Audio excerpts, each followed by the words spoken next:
साथियों, आज जो देश भर में SC ST के लोग समीक्षा कर रहे हैं कि सुप्रीम कोर्ट के द्वारा जो SC ST के ऊपर क्रीमी लेयर का फैसला दिया, ये कितना उचित है। और सुप्रीम कोर्ट यह फैसला देकर खुद फंस गया। ये बहुत सारे लोगों को ये मालूम नहीं होगा कि सुप्रीम कोर्ट का जो जज होता है उसका कोई एग्जामिनेशन नहीं होता है। जैसे भारत में अगर आपको चपरासी भी बनना है तो भी आपको उसके लिए एग्जामिनेशन देना होगा। भारत में सारे सर्विसेज में एग्जामिनेशन है, लेकिन सुप्रीम कोर्ट का जो जज होता है वहाँ कॉलेजियम सिस्टम है, वहाँ सिस्टम से जज होते हैं। तो जो एक बार जज बन गए उन्हीं का बेटा होगा, पोता होगा, नाती होगा, यानी वंशवाद हो गया। अब आप सोचिए कि SC ST का रिजर्वेशन 22.5% है, OBC का रिजर्वेशन 27% है, तो ये मिला के होता है 49.5%। SC ST OBC इन तीनों का रिजर्वेशन 49.5% होता है। और सुप्रीम कोर्ट में 96% जज केवल ब्राह्मण है। तो किधर हैं आप? तो SC ST के लोग किधर है? IAS IPS में 80% लोग ब्राह्मण हैं। किधर है आपका रिजर्वेशन?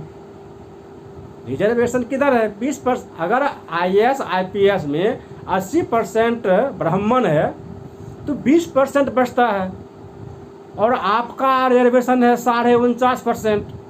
तो 20% में उन 49% वाले को घुसेड़ रहे हैं। फिर भी ऊपर से क्रीमी लेयर का कोई मतलब ही नहीं बन रहा है। कोटा में कोटा का जो मतलब है, मेरा कोटा SC ST OBC का कोटा फुलफिल नहीं हो रहा है, फिर भी कोटा में कोटा कर दिया। तो आज के तारीख में देश भर में जो यह चर्चा हो रही है, लोग सुप्रीम कोर्ट पर उंगली उठा रहे हैं, उनको चुनौती दे रहे हैं कि अगर आपको रिजर्वेशन के द्वारा गया हुआ डॉक्टर इंजीनियर पर भरोसा नहीं है तो बगैर परीक्षा के जज बने हुए लोगों पर कितना विश्वास करने की ज़रूरत है? कितना विश्वास किया जाए? तो वह जातिवाद है उधर कि जो जज बने उन्हीं का कोई न कोई जज बनते रहेगा। अगर आपको जज बनना है, सुप्रीम कोर्ट में जाना है, हाई कोर्ट में जाना है, और अगर आपका कोई सुप्रीम कोर्ट हाई कोर्ट में नहीं है तो जज आप नहीं बन सकते। जज वही बन सकते हैं जिनका नाना, बाबा, चाचा, ताऊ, फूफा कोई न कोई है। ये स्थिति है देश की। वह लोग SC ST OBC को कुछ देना ही नहीं चाहते हैं। जो लोग देना ही नहीं चाहते हैं वह लोग समय समय पर कानून को बदलते रहते हैं, अपना सिस्टम लाते रहते हैं कि SC ST OBC के लोग इधर नहीं आए। ये रोकने के लिए ऐसा किया गया है। SC ST OBC को OBC के ज़्यादा शोषण हो रहा है। OBC समाज का शोषण अभी ज़्यादा हो रहा है। OBC को क्रीमी लेयर कब लगाया गया? 1992 में। OBC के लोगों को क्रीमी लेयर क्या है इसका ही जानकारी नहीं था तो वह लोग आंदोलन क्या करेंगे, सड़कों पर क्या आएंगे। हमारे समाज में SC ST OBC समाज में सबसे बड़ी अगर कोई समस्या है, सबसे बड़ा समस्या है तो वह समस्या है जानकारी का अभाव। जानकारी का अभाव बहुत, हमारे जो पढ़े लिखे लोग हैं SC ST OBC में जो पढ़े लिखे लोग हैं, इन लोगों के पास जानकारी नहीं है। मैं सारे लोगों की बात, कुछ लोगों की बात कह रहा हूँ, कुछ लोगों को छोड़कर बहुत ज़्यादा लोगों को जानकारी नहीं है। हाँ, कुछ लोगों को है जो देश भर में चर्चा कर रहे हैं, बोल रहे हैं, लेकिन ज़्यादा लोगों को जानकारी नहीं है। इसके आगे है ज्ञान। ज्ञान बहुत आगे है, पहली जानकारी। जब जानकारी ही नहीं है तो अगला कदम क्या उठाएंगे। इसलिए ये लोग समय समय पर कुछ ऐसा कानून बनाते रहते हैं जो इन लोगों को यहीं तक रोका जाए, यहीं तक सीमित किया जाए। ये स्थिति है अभी देश की।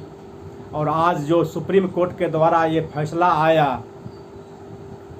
अब सुप्रीम कोर्ट पर लोग जो उंगली उठा रहे हैं, ये वंशवाद जो हो रहा है सुप्रीम कोर्ट में, ये भी बहुत ज़्यादा सारे लोगों को मालूम नहीं है कि सुप्रीम कोर्ट में जो जज बनते हैं उसका एग्जामिनेशन नहीं होता। ये बहुत सारे लोगों को मालूम नहीं है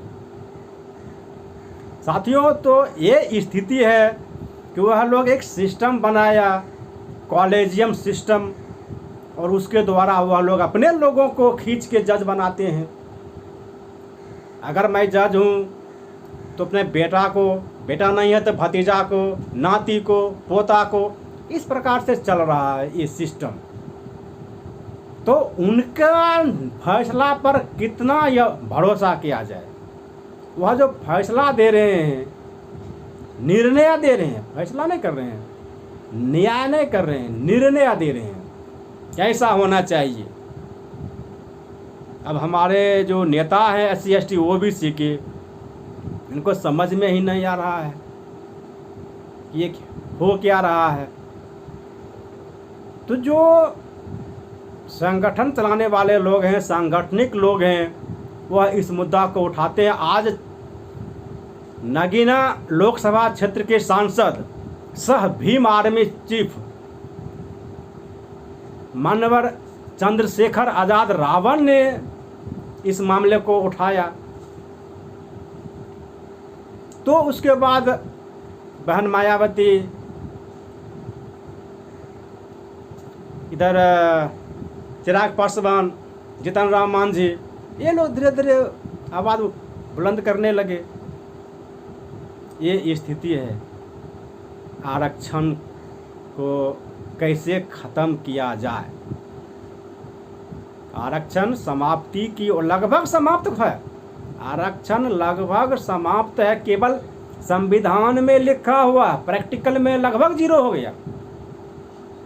अगर प्रैक्टिकल में जीरो नहीं होता तो वह लोग जो IAS IPS में 80% सीट पर काबिज है, कैसे होता।